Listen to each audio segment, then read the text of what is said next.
At the family wedding, my 6-year-old daughter walked to her seat and picked up the card. It didn't say her name. It said, "Fake daughter." She read it out loud, her face crumbling. I didn't scream. I did this. 30 minutes later, they were calling nonstop. The ballroom sparkled like a jewelry box turned inside out. Chandeliers, white roses, strings of lights. No expense spared. My parents had been bragging for months, and now I saw why. They weren't just celebrating their son's marriage. They were parading. Their ticket into wealth, status, new circles, polished and on display. And my daughter, Ella, was wide-eyed, practically vibrating with excitement. Her first wedding she'd actually remember. She twirled in her tiny dress, pointing out everything. The cake, the music, the flowers. For one blissful moment I thought, maybe she'd get to feel some magic today. Then the ushers started seating people. Every chair had a neat cream-colored card waiting. I wasn't paying close attention. I wish I had been. Ella ran ahead of me, eager, her dress swishing around her knees. She gasped when she saw her place card waiting, just like the grown-ups. "Look, Mama," she said, climbing onto the chair, bouncing with pride. "There's writing on mine." My stomach turned. I hadn't even noticed her card until that moment. If I had, I would have whisked it away before her little hands touched it. She picked it up with both hands, grinning as if it were a gift. She held it high, then squinted, her lips moving slowly. She was still new to reading. Not quick, not fluent, but determined. She sounded it out, loud enough that people around us began to glance over. "Fake daughter." The words fell heavy in the air. She read them clearly, carefully, proud of herself for managing the letters, before the meaning reached her. Her grin wavered. Confusion spread first, then realization, and then her face collapsed. Her shoulders hunched, her eyes filled, and the joy of the whole day drained out of her in an instant. The hall went quiet. Too quiet. A silence that prickled, like everyone had heard but no one wanted to be caught listening. I froze. "Oh, for heaven's sake!" my mother said, with a laugh sharp enough to cut glass. "We didn't think she could read yet." It was just a joke, just a joke. My brother Andrew leaned back in his chair, smirking. "Well, technically, it's true." "She's not really your daughter." Ella sat rigid, eyes wet, lower lip trembling. Out of the corner of my eye, I noticed Elizabeth, the bride, move, rising from her chair. She came closer, leaning in just enough to see the card Ella was clutching. Her eyes flicked over the words, but I didn't stay on her face. I didn't care what she looked like in that moment. All I knew was my little girl was breaking. She looked at me, desperate for an answer, as if I could explain why her family had just erased her with 2 words. I gathered her into my lap, felt her body stiff with shame and hurt. I didn't scream. I didn't flip the table. I didn't give them the scene they wanted, the one where they could roll their eyes and say, "See?" "She's dramatic," I stood. "We're leaving," I said simply, my voice colder than the champagne chilling in the buckets. Andrew chuckled, shaking his head. My father muttered, "Don't overreact." It was supposed to be funny. As I turned to go, Elizabeth followed a few steps behind. She caught up only when we were near the doors, her voice low, almost a whisper no one else could hear. "I didn't know," she said quickly. I didn't slow my stride. "I believe you," I answered just as quietly, my grip on Ella tightening. "But we don't feel welcome here." And with that, I walked out, every click of my heels across that marble floor louder than any scream. 30 minutes later, they were calling me nonstop, asking what I have done. I used to think I had a good childhood. That's the funny thing about being the firstborn. You don't know any better. If you've never had a sibling, you think everything you get is normal. For 5 years, I thought I was enough. Then Andrew was born. At first, everyone told me I was jealous. They said it like it was a diagnosis. Of course she's acting out. She's not used to sharing attention, but I wasn't acting out. I was watching. I watched my dad, who never had time to play with me because he was always busy, suddenly find endless hours to play catch with his son. I watched my mom glow with excitement over every silly noise Andrew made, in a way she never had with me. I didn't know what was wrong with me back then. Now I do. I was the wrong gender. From that day forward, it was clear. Andrew was the golden boy. And me? I was fine. Background. Useful when they needed me, but never dazzling, never celebrated. By the time I was in college, I'd learned that being fine didn't get you much. So I picked up babysitting jobs to make some extra money. That's how I met Michael. He was in his late 20s, already a single father. His little girl was barely out of diapers. The mother was gone. Drugs, court, custody stripped. He was working long hours, trying to hold things together. It wasn't supposed to be anything more than a job. A paycheck for me, a break for him. But life doesn't follow the plan. I started to care about the child first. She would cling to me when I arrived, babble stories only I seemed to understand. One night she woke screaming, and I was the one who calmed her, not Michael. Something shifted after that. And then, slowly, I realized I cared about Michael too. Not because it was some sweeping romance. Because he was steady. Because he showed up.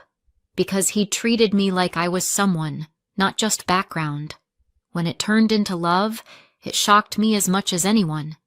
So when I told Mom and Dad, I expected at least a little support. Instead, Mom's mouth curled like I'd dragged mud across her carpet. Dad didn't even hesitate. He's older. He's damaged. You're raising someone else's child. I laughed nervously, waiting for the punchline, but it never came. They didn't whisper their disgust. They said it to my face. It wasn't just Ella they couldn't accept. It was the fact that my choice didn't shine on them.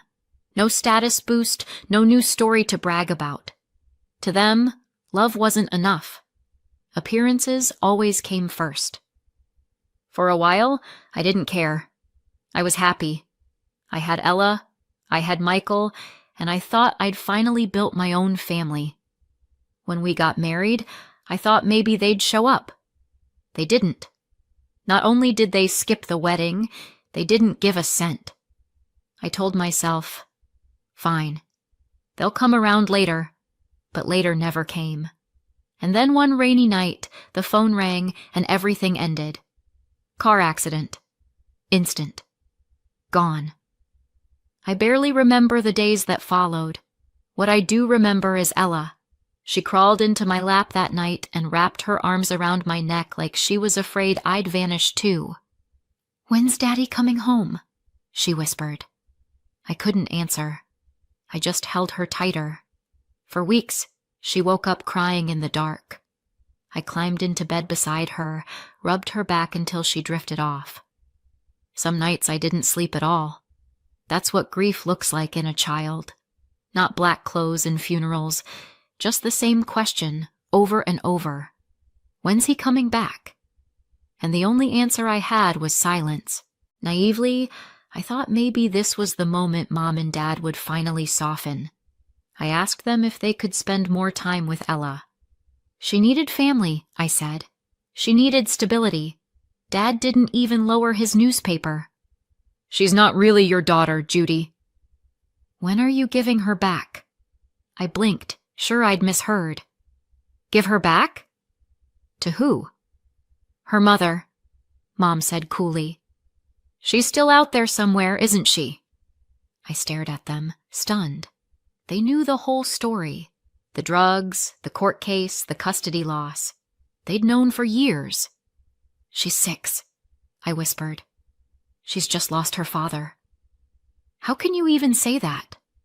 Mom sighed, like I was the one being unreasonable. "You can't keep living in this fantasy. She's not your child. That was the night another crack split wide open, but I still made excuses for them. Maybe they didn't understand. Maybe they were scared for me. Maybe one day they'd see Ella the way I did. Then Andrew got engaged. If they'd ever looked happy with me, it was nothing compared to the way they beamed when Andrew announced it. It was as if every birthday, every graduation, every small win of mine had been practice for this moment. Their golden boy finally taking the spotlight. They threw themselves into the wedding as though it were their own. Mom lived at bridal shops, fussing over colors and fabrics. Dad boasted to anyone who'd listen about the guest list, the venue, the spectacle of it all. They weren't just proud. They were obsessed. And the irony? Elizabeth's family had money. Real money. She didn't need their help, but they shoved it in anyway. Because this time, they wanted to show off. They wanted to stand tall in front of people with status, to look like they belonged. When it was my wedding, they'd claimed poverty. We don't have money for that. When it was Andrew's, suddenly the checkbook opened like magic. For Andrew, every detail mattered. They micromanaged the flowers, the tables, the chairs, and that's how my 6-year-old Ella ended up with a card on her chair. A card that didn't say her name. A card that said fake daughter. That's the thing about my family. It was never about love. It was always about appearances. And appearances, eventually, always crack. I didn't look back when I walked out of that ballroom. The sound of my heels on marble was louder than any scream I could have given them, and in some ways, louder than Ella's silence in my arms. She didn't cry on the way out. That scared me more than if she had. She just buried her face into my shoulder, breathing in sharp little gasps, like she'd run too far and couldn't catch her breath. I promised her ice cream, not because ice cream fixes anything, but because sometimes sugar and sprinkles are the only weapons you've got against cruelty. The cafe was bright and noisy, the kind of place where kids smeared chocolate on their cheeks and parents pretended it didn't matter. I thought maybe it would be enough to distract her. It wasn't. She sat with her sundae in front of her, untouched, her little hands folded in her lap.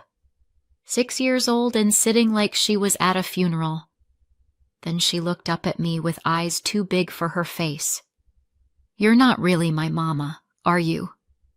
The words landed like a blade. I tried to keep my face calm, like I hadn't just been gutted in the middle of a cafe. "Why would you say that, baby?" "Because the card said fake." Her lower lip trembled. "And you didn't..." She stopped, searching for words, then whispered, "You didn't have me." I leaned forward, took her little hand. "Ella, listen to me. Some kids grow in their mama's tummy. Some join their family later. Some are adopted. Families can start in all sorts of ways. But you know what really makes a mama?" She blinked up at me, eyes wet. "Love," I said, my voice steady. "Love makes a mama. And I love you more than anything in this world. You are my daughter, in every way that matters. Always," she sniffled. "They said, are you gonna give me back?" I almost choked on air. "Give you back?" "Never. Not in a million years. You are mine, and I am yours. Nobody, not even them, gets to take that away." Her lip wobbled, then she climbed across the bench and launched herself into my lap, knocking the spoon onto the floor. She buried her face in my neck, whispering, "Promise? Promise," I murmured into her hair. "Forever." For 5 whole minutes it was quiet, just me and her and the mess of melted ice cream we weren't touching. For 5 whole minutes I thought maybe the world could pause. Then my phone started buzzing. One call, then another, then another. I slid it out of my bag, glanced at the screen. Mom. Decline. It rang again. Dad. Decline. Again. Andrew. Decline. I put it face down on the table. It buzzed anyway, rattling against the cheap plastic surface. Other parents looked over. I smiled tight at them, the kind of smile that says mind your business without having to use words. Then Ella finally lifted her spoon and slurped at her ice cream, trying to pretend she hadn't noticed the tension. I forced a smile. Sprinkles are the best part, aren't they? She nodded. For a moment, it looked like maybe the day could still be salvaged. But I could feel her little body leaning against mine, like she knew the storm wasn't over. That night, after Ella was finally asleep, I turned the phone back on. The screen lit up like a Christmas tree. 57 missed calls. 32 unread messages. I scrolled through them, my heart pounding harder with every one. What did you do? Pick up now. Stop hiding. You ruined everything. My stomach dropped. I hadn't said a word to anyone, unless you counted the 2 quiet sentences to Elizabeth. The phone buzzed again in my hand. Mom. I almost let it go to voicemail. Almost. Then I swiped. What the hell did you do? She shouted before I could speak. Hello to you too, I said dryly. Don't play games with me, Judy. What did you tell her? Tell who what? The bride. Elizabeth. We saw you talking to her. My mind reeled back to that brief whisper at the door. I didn't know. I believe you. That was it. That was all. I didn't tell her anything, I said slowly. Don't lie to me. She left. She walked out of her own reception. Do you have any idea what you've done to this family? I went silent, stunned. She left? Yes, she left! Mom's voice was shrill, panicked. And Andrew is beside himself. Do you understand? His wife walked out and it's on you. All on you. The line crackled with her breathing. My own heart pounded so hard I thought she might hear it. I wanted to argue, to explain, to scream, but the words stuck in my throat. Because if Elizabeth had really left, nothing I said would matter. My family had already decided whose fault it was. Mine. Always mine. Andrew showed up the next morning, pounding on my front door like he was auditioning for a SWAT team. I opened it because, frankly, I was afraid the hinges would give way if I didn't. He didn't even say hello. His face was red, blotchy, his tie still hanging loose like he'd slept in it. What did you tell her? Good morning to you too, I said flatly. He pushed inside, pacing like a caged animal. Elizabeth. She left. She's talking about annulment. She says she can't live with lies. You ruined everything. I stared at him. Andrew, I said nothing. Literally nothing. Ask her yourself. I saw you talking to her. He snapped. At the door. Don't you dare lie to me. I said 3 words to her. I believe you. That's it. If your marriage can't survive 3 words, maybe it was built on sand. His mouth worked like he wanted to shout, but nothing came out. Finally, he slammed his fist against the wall. Fix it. I'm not a plumber, I said dryly. Your marriage is your mess, not mine. He cursed, stormed out, the door rattling in its frame. For days after that, nothing. No calls, no knocks, no whispered updates through relatives. Just silence.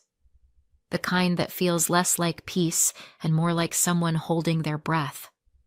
I tried to pretend it was over, that maybe they'd burned themselves out. But every night I lay awake, staring at the ceiling, waiting.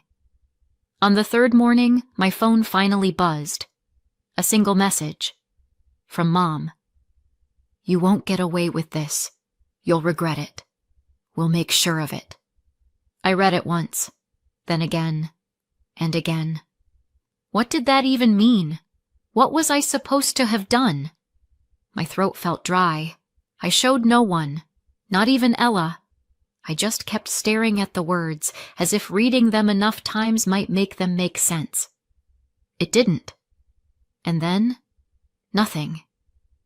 Another week of silence. School runs, grocery shopping, bedtime stories, everything ordinary, except it wasn't. Every knock on the door made me jump. Every unknown number on my phone sent my heart racing. The quiet was worse than shouting. Then, one morning, a knock finally came. Not Andrew this time. Worse. A woman stood there, early 30s maybe, well-dressed, hair neat. Not the wreck I remembered from whispered family stories. She introduced herself, but I didn't need the name. Ella's biological mother. For a second, I forgot how to breathe. I only found out recently, she said. Her voice was calm, almost apologetic. About Michael. About Ella. My stomach dropped. She said my daughter's name. I crossed my arms, bracing myself. Why are you here? I was contacted, she said. Your parents told me.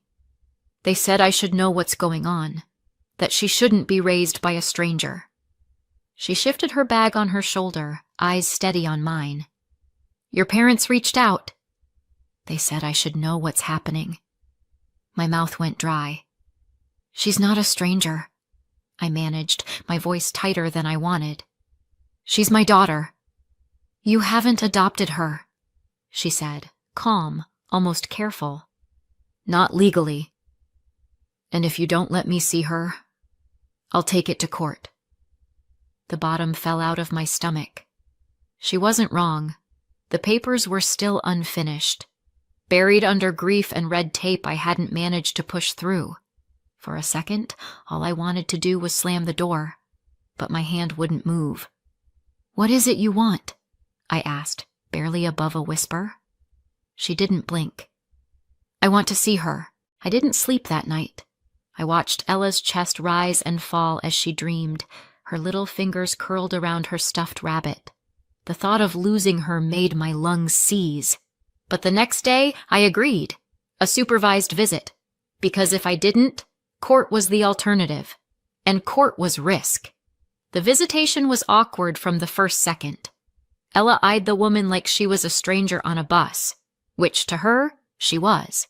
She sat stiffly on the couch beside me, half behind my arm, answering in short words when spoken to. What do you like to do? The woman asked. Ella shrugged. Draw. The woman smiled, soft but cautious. She leaned in. Do you draw with? Ella cut her off, proud and plain as a bell. I draw with Mama.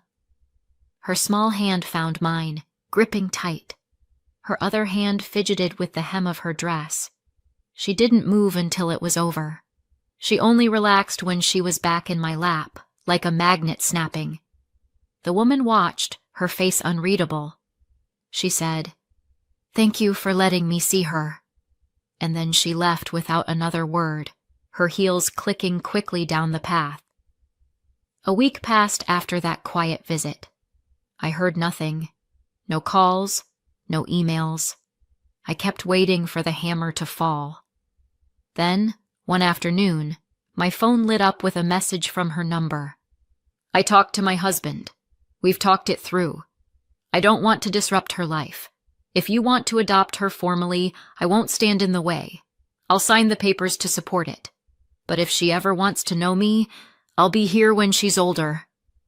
Relief slammed into me so hard I had to sit down.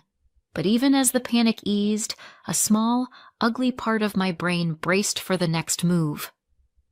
My parents had tried to use a ghost to scare me. Instead, they'd given me the chance to make Ella mine in every way that counts. I closed my eyes and laughed once, too loud and shaky to be a laugh. Then I called my lawyer, because even when a miracle arrives, you still need paperwork. Fast forward a year. No calls, no texts, no fake olive branches, just silence. And honestly, that silence feels like freedom. Ella is mine now, legally, officially, permanently mine. The adoption papers are signed and locked away, but I could recite every line from memory. I walked out of the courthouse clutching that folder like it was treasure. Ella squeezed my hand the whole way out. She didn't say much, just looked up at me once and asked, "So it's really done?" When I nodded, she gave this quiet little smile, the kind that told me she finally believed she was safe. For the first time, there's no loophole. No one can take her from me. Andrew? Divorced. Elizabeth left him, and I heard exactly why from relatives. She saw how he smirked when Ella was humiliated and realized that was who he really was. That was her red flag. Better to walk now than waste years. He didn't get a cent in the split. Not one. All he got was a reputation in tatters and an empty bank account. And my parents? You won't believe this.